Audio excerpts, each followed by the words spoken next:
Hello, I'm Robert Ellsberg. I'm the publisher of Orbis Books. I'm very pleased to be joined today by a new author, Juan Floyd-Thomas, who is the author of this very, very timely book, Critical Race Theology. Subtitle is White Supremacy, American Christianity, and the Ongoing Culture Wars. You may detect right away that this has a lot of relevance to state of the country at this very moment. We're having this conversation just 2 days after the inauguration. And although the book was written before that, published just around the time of the election, I think it's inescapable and extremely relevant that some reflection on that enter into our conversation.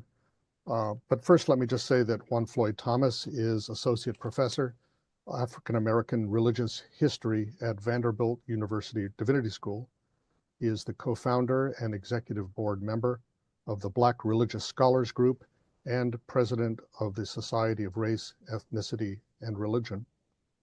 The title of this book, Critical Race Theology, I think it obviously plays off of a theme that has been a specter haunting the imaginations of conservatives and the right in America, namely critical race theory, over the past few years, which has become a all-purpose kind of scare term for any discussion of race or racial oppression in America, and the pretense that this is critical race theory is being taught in our kindergartens and first graders and being foisted on our children by radical woke teachers.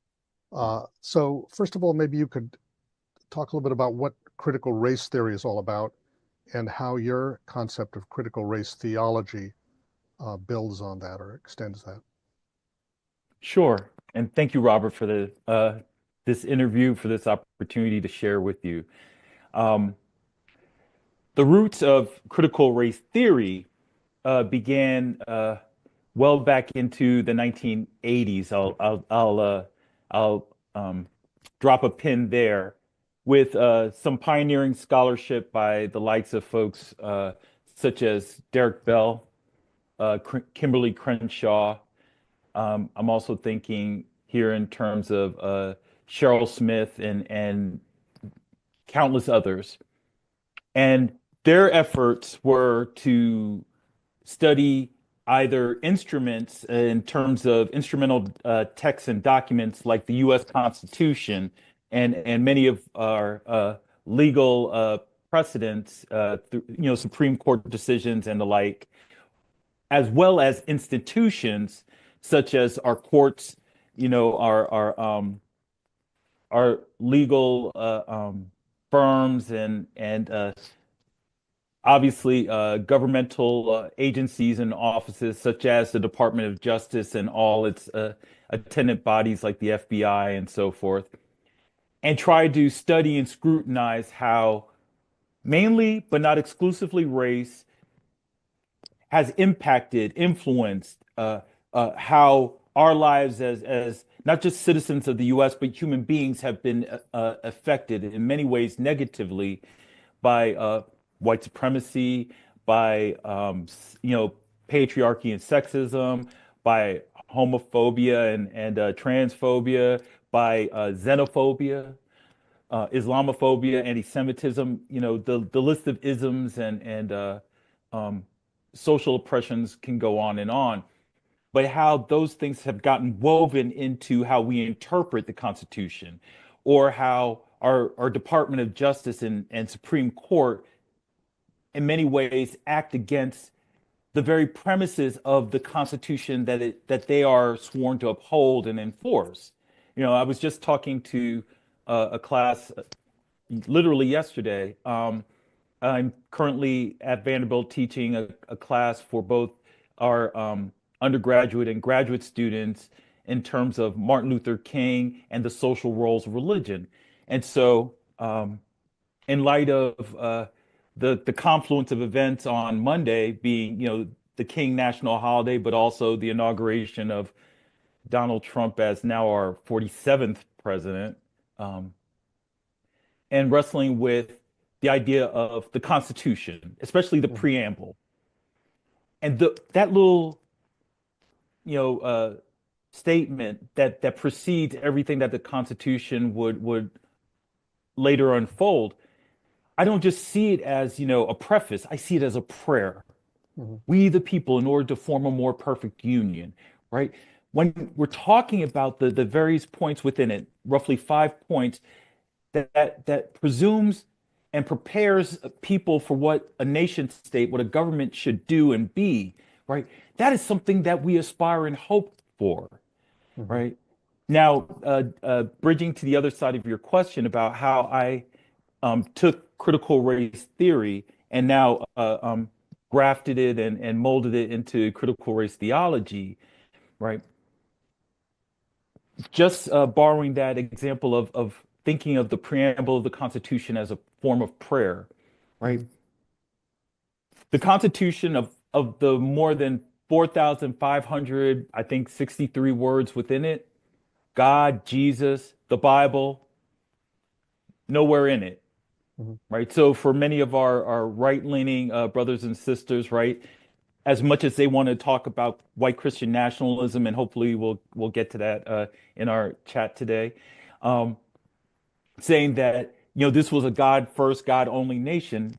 No, the founders that many of them so deeply love and adore, didn't put any Mhm. of our chosen churchy words in the Constitution.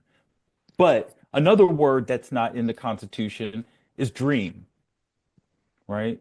This notion Mhm. of the American dream that so many of us, left, right, center, are vying for and in many ways fighting for, also wasn't embedded in that document.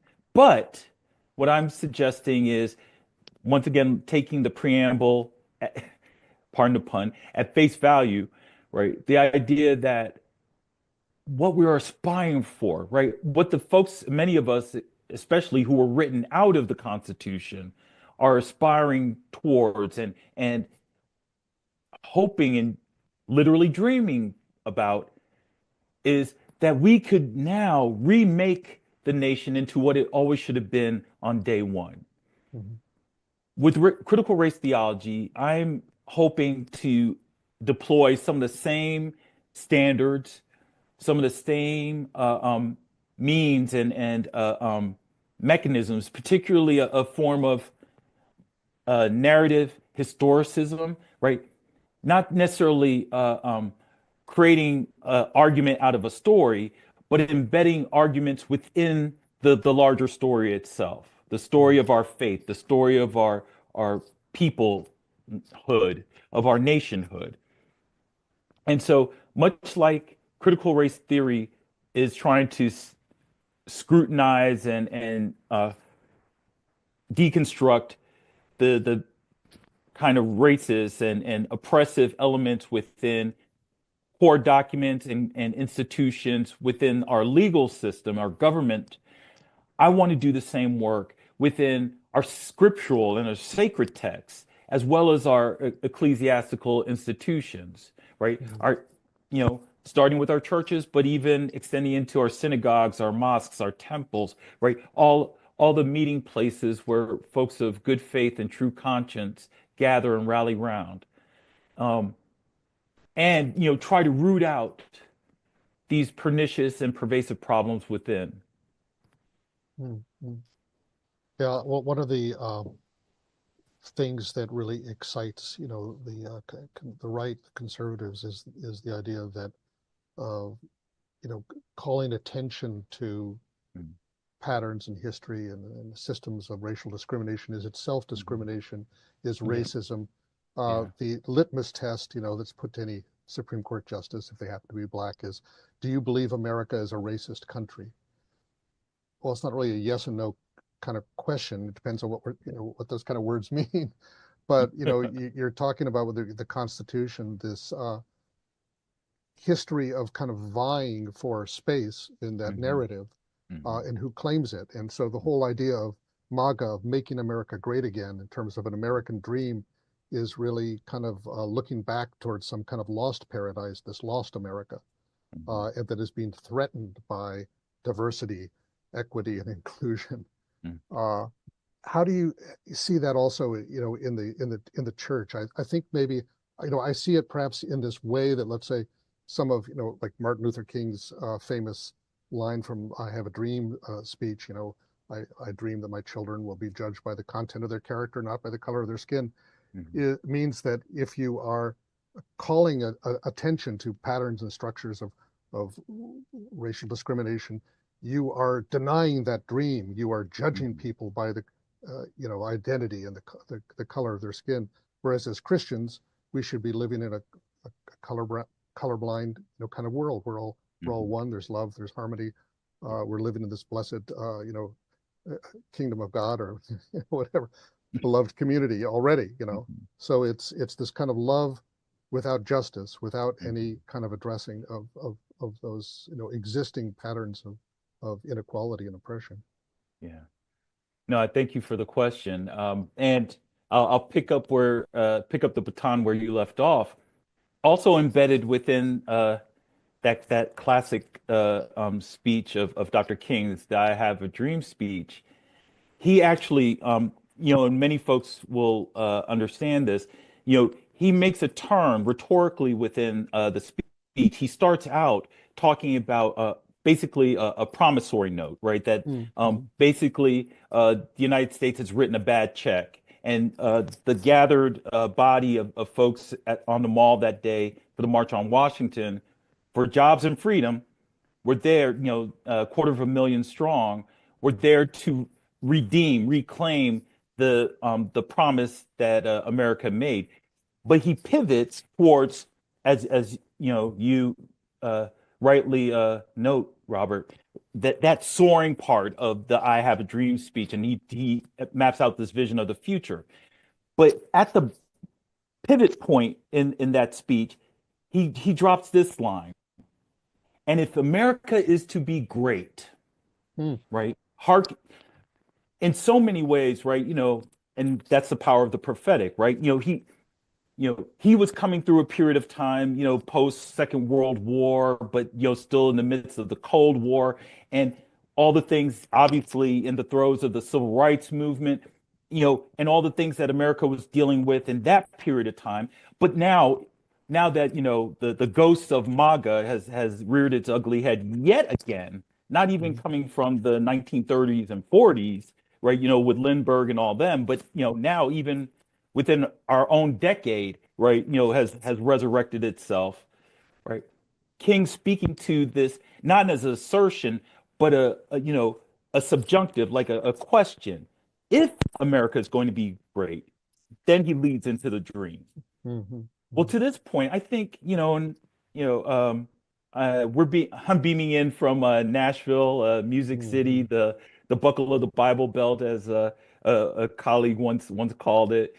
And I'm literally a stone throw from the Southern Baptist headquarters, where all the things that they're doing in terms of either the long history, and the reason why they identified and signified themselves as Southern in terms of their support of slavery or segregation, and I would dare argue being on the wrong side of history for much of our history, even to now, right? Expelling churches because they want to have women pastors, or denouncing critical race theory, or directly aligning themselves with a person who, if was just a normal citizen and not president of the United States, they would be preaching all fire and brimstone from the pulpit about. But now Mm-hmm. they're holding in loving embrace because he promised that he would give a certain brand of Christianity power again.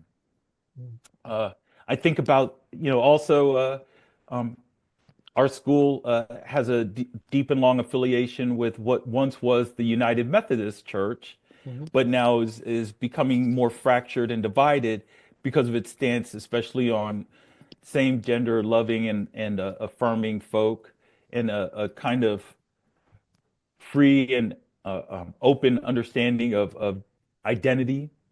Mm-hmm. And they're somehow rejecting and repudiating the moment of their founder, John Wesley's moment at Alden Gate, when he had this strange warming of his heart. And Hmm. last I checked, it was a strangely warmed heart, not a selectively warmed heart. Okay. Okay. Um, just using those as just a couple of leading examples, but the idea that we have to do the work by looking inward, and some of that most definitely involves talking about and grappling with, what has been another kind of scare word for many of our conservative folk in terms of intersectionality and identity, right? Where we stand and how we stand and with whom we stand in Hmm. in connection and conjunction, right? I I grapple with this, especially as someone who, in my day job, I'm a historian. Um, Here in a place like Nashville, where literally we drive down roads named after John Lewis, named after Rosa Parks, named after Dr. King, pass by monuments or pass by even museums that bear their likeness or have some tribute to them within. You can see all these signs, street signs and all these statues, but because of certain legislation and certain political actions that are brewing, especially in a red state like this, if a school, if a student in school were to ask, okay, well, what made them great? What made them so significant and important in history? You may be violating a local ordinance or a school board ruling by describing the cause for the civil rights movement or the need for social change and greater levels of racial and social justice. That to me is ludicrous. And that churches and church leaders, or just people who pronounce themselves to be, people of deep and abiding faith, would be okay with that, right? I think in a similar sense, this may be troubling to some, but or maybe this is standard operating procedures for others, but to glorify Jesus, but to never mention the sin or the troubles of the world that Jesus was trying to overcome. Hmm. Anyway, Well, Ron DeSantis with his uh, Stamping Out Woke Act or whatever it was called in yeah, Florida.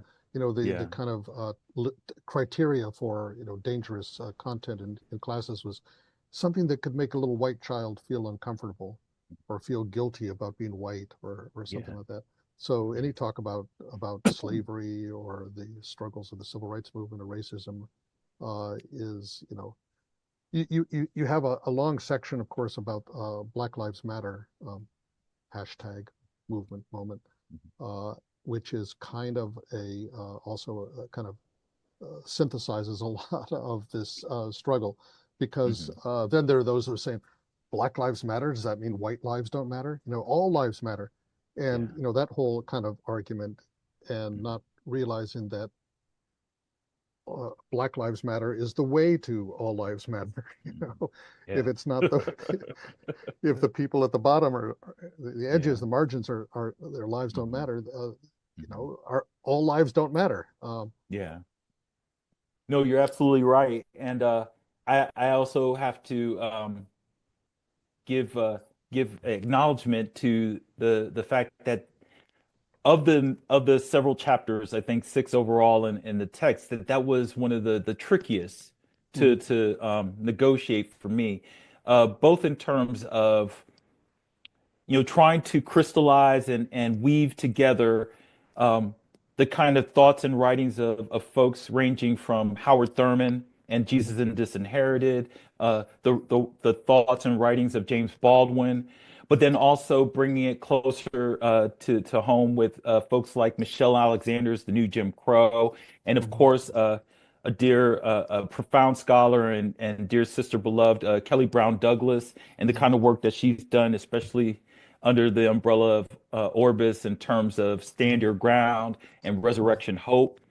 Mhm. So trying to weave all that together and actually undergird what I guess to a certain extent, make explicit what I've always thought was implicit, to your point about um, the theological underpinnings of Black Lives Matters, right? It wasn't to say that white lives don't matter, Mhm. but for instance, if you're unfortunately, the metaphor now comes to mind, especially with as we're taping this, the tragedy that's befallen the Altadena section Mhm. of Mhm. LA, right? The Palisades and Eaton wildfires. So I think about a burning house, right? That's not saying that other houses don't matter, or Mhm. or that we don't need to tend to and worry about all the tragedies and dramas that may befall folks behind the sanctity of their locked door and their four walls. But the house that's on fire is the one that needs the attention. And then Mhm. Mhm. now in the aftermath of that raging and ongoing disaster, those who have been displaced, um, disinherited in Mhm. terms of the damage done, the devastation that remains, right? How do you address their needs? How do you bind their wounds and Mhm. heal them and make them whole, right? So returning back to the question about Black Lives Matters, right? Um, what I was concerned about within that chapter was trying to get people past that kind of narrow perspective that it's only about Black lives, and those folks who missed the point, which is it was a protest movement trying to talk about life, Mhm. right? Mhm. And I'm especially concerned because looking at that simple three-word phrase more as a governmental problem rather than God's promise, Mhm. right? So the idea that, and this is something, in our household we're grappling with often is you shouldn't have to protest and proclaim that Black Lives Matters only when you have a police-related murder or when Mhm. you have some form of vigilante violence, right? You should be able to say this and mean this at a child's birthday party or at a Mhm. Mhm. graduation for a high school student or for a couple that's celebrating their wedding vows or their 50th anniversary, right? It Mhm. didn't have to be a kind of militant rallying cry. It should Mhm. have just been something, as many of the greatest protests in our land should be. It should have been something that was taken for granted. But Mhm. the fact that you had to mobilize and organize and make it a kind of protest chant speaks to our deficiencies Mhm. rather than our sufficiency. Mhm. Well, this is a latest chapter in a kind of story that goes back a long way in terms of the insights of James Cone, Black liberation theology, womanist Mhm. theology, that Yeah. looked at the way that enslaved African Americans uh, heard the gospel that was presented to them by their Mhm. enslavers Yeah. as a and found this covert, uh, uh, promise of liberation Yeah. and a God who is with those who suffer and who are oppressed, Yeah. as opposed to uh, a false religion. Now Hmm. take the form of Christian nationalism, but you could Yeah. call slave religion or Hmm. Jim Crow religion or whatever, Hmm. that preaches this kind of universal love, Hmm. but as long as you don't talk about anything that kind of upsets the system or makes Hmm. people uncomfortable. Uh, Hmm. gospel shouldn't make people uncomfortable. It should make them feel Yeah. happy and good, right? Yeah. Well, and it's funny. In fact, on the cover of the book, Yeah, right. There this you go. image, and I'll give a shout out. Was taken by my wife, Mhm. and our mutual friend, the Reverend Dr. Stacy Floyd-Thomas. We were visiting a cathedral in Mainz, Germany, and this statue, which is known as Christus, Mhm. right, uh, just and we could talk about this offline, but the mad chase and scurry to try and figure out an image for the front of the book. Uh, Trying to us, Thomas, Herman's Webster, and everybody involved. Trying to think, okay, what should be on the front of the book? And it kind of taps into a longstanding joke between my wife and I. A little side note, I was born and raised Catholic, and mm, so um, when she and I were dating, and Stacy was, untold generations of Black Baptists, so the Protestant and the Catholic, kind of converging in that regard, mm, and so she said, well. One thing about Catholicism is you are always leaving Jesus on that cross. And I was like, and I think one of the things this was mm, my mm, rapid fire response to her is, and you Protestants, you keep letting Jesus down. Okay, okay, all right. And mhm, so I mhm, thought, as much as the power of the statue itself was calling out to me, I also thought, in circling back to that one of those early day conversations between her and I, right? This notion of Jesus being freed from the cross, right, mhm, and rising up mhm, above mhm, that state of sacrifice and the salvific and transformative power of it, right? That to me taps into the promise of what James Cone was always advancing mhm, in terms of mhm, this is a gospel of liberation, mhm, mhm, right? But it's also a gospel, and I even say this in the book, towards the tail end of the book, when I'm grappling with, among many things, this notion of sanctified violence and mhm, mhm, how, in the shadow of January 6th, how it forced me to rethink so many things about our nation's journey in terms of, the things that everything from the massacre of Mormons in the 19th century to the bombing of Black Wall Street in Tulsa, Oklahoma in the early 20th century to, unfortunately, the ongoing plight of mass shootings and gun violence in our country, and how we always bracket that with thoughts and prayers. mhm, Well, and I wrestle with what Miroslav Volf has said, that if you apply thoughts and prayers to something that you could take positive and mhm, direct action to, mhm, you've watered down and wasted your thoughts and prayers. Um, mhm, so the idea that this gospel, this theology that we are supposed to, that not only are we inheritors of, but we're also supposed to be proponents and advocates for, right, ought to carry love, life, and liberation within it. mhm, But my question, the question I pose at the end of the book is, if there's not love, life, and liberation in your faith, in your theology, in your preaching and your teaching, then what are you doing in your tradition?